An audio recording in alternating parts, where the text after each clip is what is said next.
medida que se conhece a história de uma profissão, percebe-se quanto e como esta não é inseparável de outras atividades da vida, do mundo da saúde e da sociedade.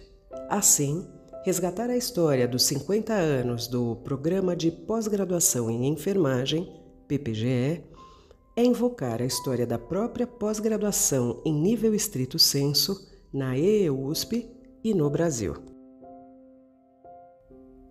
O início do programa de pós-graduação em enfermagem se dá em 1973.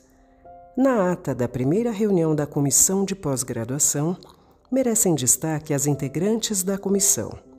Professoras doutoras Maria Rosa Souza Pinheiro, como presidente, e as professoras Glete de Alcântara, Wanda de Aguiar Horta e Leda Ulson Matos. Na primeira reunião da CPG, também foi decidido que o curso de pós-graduação teria início a partir de 23 de abril de 1973, com um total de 20 vagas, sendo 15 para docentes da própria escola de enfermagem e 5 para enfermeiras estrangeiras. Destacam-se também as disciplinas oferecidas e as primeiras docentes orientadoras.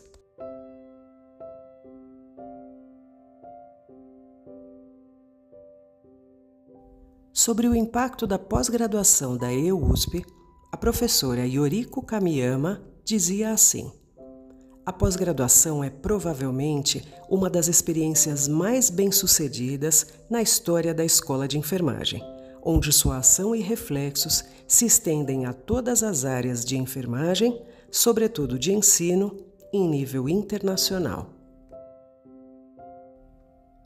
Em relação ao contexto histórico, o professor doutor Genival Fernandes e os doutorandos Alessandra Santos de Paula e Fábio Soares de Melo trazem mais informações.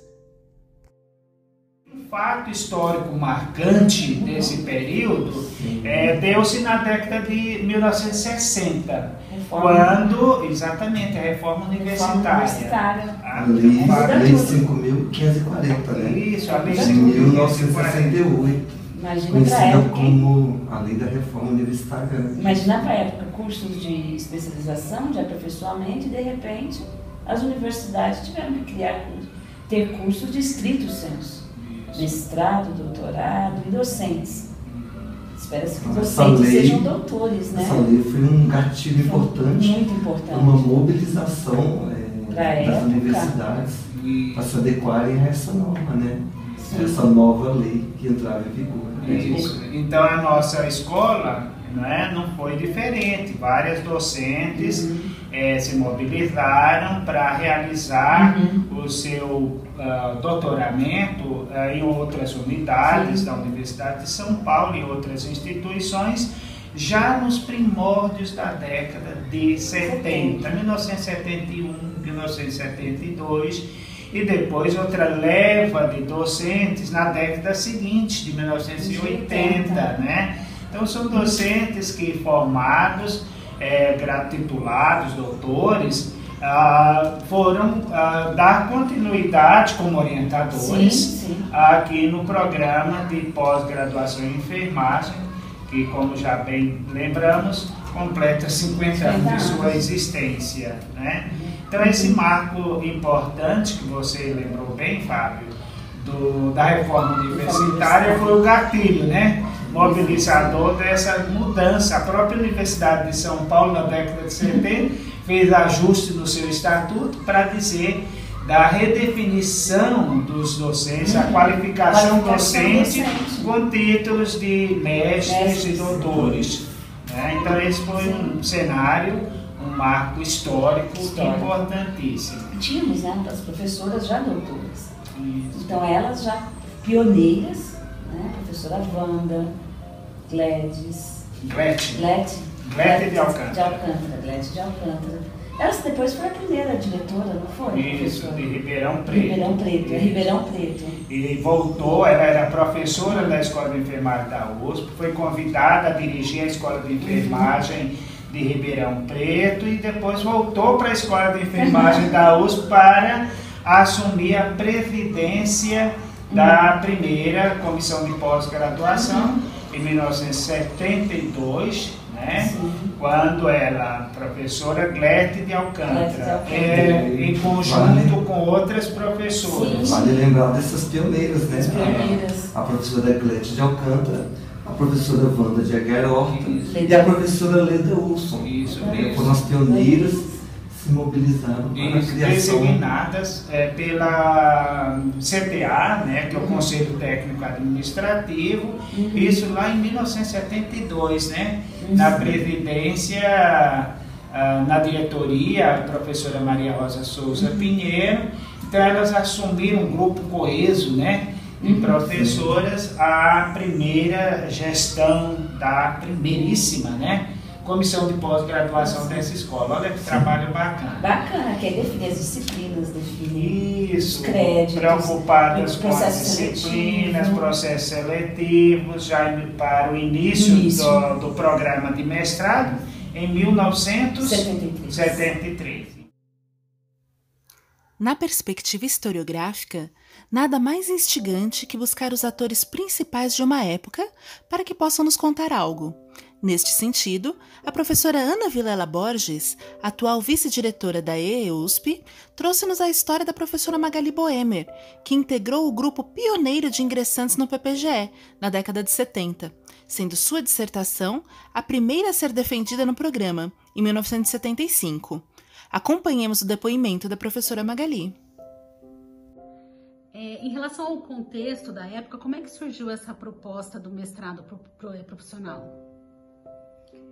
Essa proposta surgiu a partir da reforma universitária, que preconizava, né, uma formação docente estruturada numa trajetória científica, e passou a exigir mesmo dos docentes que se encaixassem, né, nesse novo modelo. Então é quando surge a pós-graduação stricto sensu, né, e nesse momento a Escola de Enfermagem de São Paulo abre o seu primeiro mestrado no ano de 1973. Especificamente em outubro de 1973, curso esse programado para durar até dezembro de 1974, período esse em que se daria o cumprimento dos créditos acadêmicos necessários para essa formação. E para você, como que era participar desse primeiro grupo de mestrado? Assim, havia um sentimento de estar desbravando um território novo? Como que era? A gente tinha uma certa apreensão que seria esse mestrado, né? E como eu era docente da disciplina de Fundamentos de Enfermagem, na Escola de Enfermagem de Ribeirão Preto da USP, era quase que natural, era uma exigência que os docentes de Fundamentos de Enfermagem fossem, vamos dizer assim, os primeiros a ter acesso a esse curso pela própria denominação, né? Já que era uma área de enfermagem fundamental. Então, eu não diria que era um pré-requisito, mas era uma prioridade, né? Para entrar nesse curso, você ser docente de Fundamentos de Enfermagem. Ele foi programado para ser conduzido em módulos. Então, eram 5 módulos que ocorreram nesses 15 meses, né? E entre um módulo e outro havia um intervalo de aproximadamente uns 20 dias, que era para que a gente respirasse um pouco, as pessoas que moravam mais distante podiam retornar um pouco para seus familiares, enfim. E isso representou também um grande esforço por parte de todas as escolas, porque elas tiveram que abrir mão desses docentes, né, para que eles pudessem se preparar e depois retornar com novos conhecimentos, com novas práticas pedagógicas, com uma formação inicial de pesquisador, né? Tudo isso para atender às novas exigências da docência. E nesse grupo, com tantas expectativas, tantas coisas que foram abdicadas nesse período para estudo, como foi para você ser a primeira a defender? Bem, na verdade, eu queria retomar a minha vida, né? Eu tinha acabado de ter uma filha, porque nesse mestrado ocorreu uma gravidez, e então eu queria poder retornar não só a minha unidade e pôr em prática aquilo que eu aprendi, mas também poder exercer de uma forma plena o papel de mãe. Então, eu acho que isso foi a grande motivação para eu entregar, né, logo o meu mestrado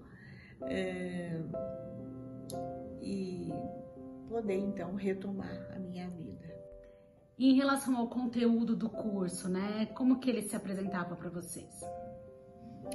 Então, como eu disse, ele foi planejado para ser conduzido em módulos. O primeiro módulo, que se iniciou em outubro, e foi até dezembro. Nesse primeiro módulo, que se chamava, se eu não me engano, Aspectos Biopsicossociais da Enfermagem, foram abordados conteúdos muito importantes, com conceitos muito modernos e recentes no campo da farmacologia, da genética, da imunologia, da sociologia, da psicologia, da biofísica. Então isso deu assim um arcabouço muito sólido, né, para o avanço assim do nosso conhecimento, para depois retornar às unidades e estar repassando esse conhecimento. Então, esse primeiro módulo foi basicamente isso, era ministrado por docentes dessas áreas, quase todos da Universidade de São Paulo, com muita competência, com muito nome, com muito reconhecimento já. Então foi muito bom e tinha um caráter visionário que era, na verdade, a pessoa da Wanda Orr. É importante dizer que em um dos módulos, nós tivemos a oportunidade de conhecer o que seria um embrião da computação. Então, houve um docente da UFSCar, se eu não me engano, que ministrou uma disciplina, né, e que a gente foi apresentada assim, o que era um computador, sua anatomia, sua fisiologia, a linguagem binária. Isso, se a gente pensar que era em 1973, era uma coisa quase que abstrata, né? É importante dizer também que nessa época a pesquisa bibliográfica não tinha de forma alguma todo esse arsenal que a gente tem hoje, base de dados e internet. Se você quisesse um artigo de um outro país, você tinha que fazer isso via biblioteca e levava meses para chegar. A revisão bibliográfica era feita na biblioteca manuseando as revistas. A própria redação da dissertação, uma vez você tendo redigido, você tinha que levar para uma secretária datilografar, e se ela errasse uma palavra, tinha que bater a página toda de novo, porque havia muito cuidado com a apresentação da tese, né? Então não ia ter um errorex, uma coisa assim aparecendo. Então eu acho que hoje fica muito difícil, né, para essa geração imaginar o que era fazer uma pesquisa científica rigorosa né, no início da década de 70. Ao concluir o mestrado, né, isso foi ocorrendo gradativamente. Eu fui a primeira, como vocês disseram, e depois outras se seguiram, e acredito que todas acabaram defendendo e retornando às suas unidades.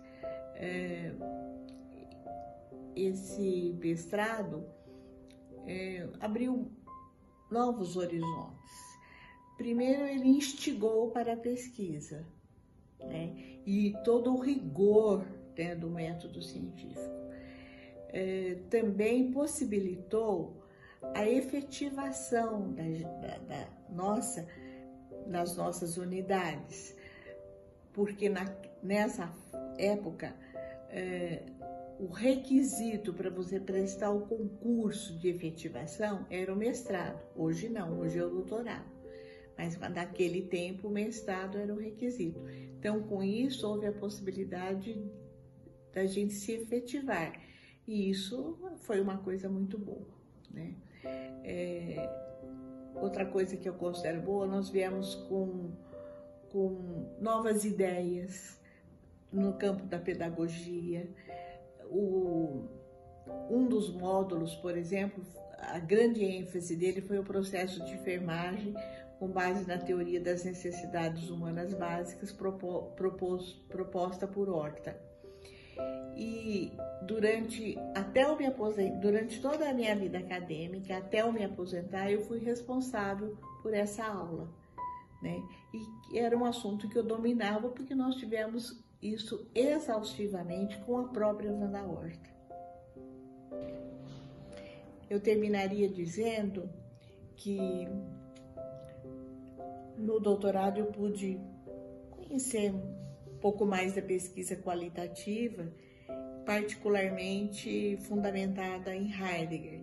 Então eu queria parafrasear Heidegger quando ele diz que educar significa conduzir os orientandos, os educandos, para novas regiões de seu pensar. E nesse sentido, eu acho que o mestrado, esse primeiro mestrado, cumpriu esse conceito. Quer dizer, ele nos levou a novas regiões do nosso pensar a enfermagem, pensar a investigação científica. O PPGE foi o segundo programa de pós-graduação em enfermagem a ser criado no Brasil. Desde 1973 até outubro de 2023, foram formados por ele 990 mestres e 364 doutores, impactando positivamente o cenário do ensino e pesquisa da enfermagem no Brasil e no mundo. Por isso, a Escola de Enfermagem da USP parabeniza cada profissional envolvido na construção dessa história. Cada docente, aluno, egresso ou funcionário técnico-administrativo, muito obrigada. Que o PPGE possa contribuir ainda mais para o futuro da pesquisa em enfermagem.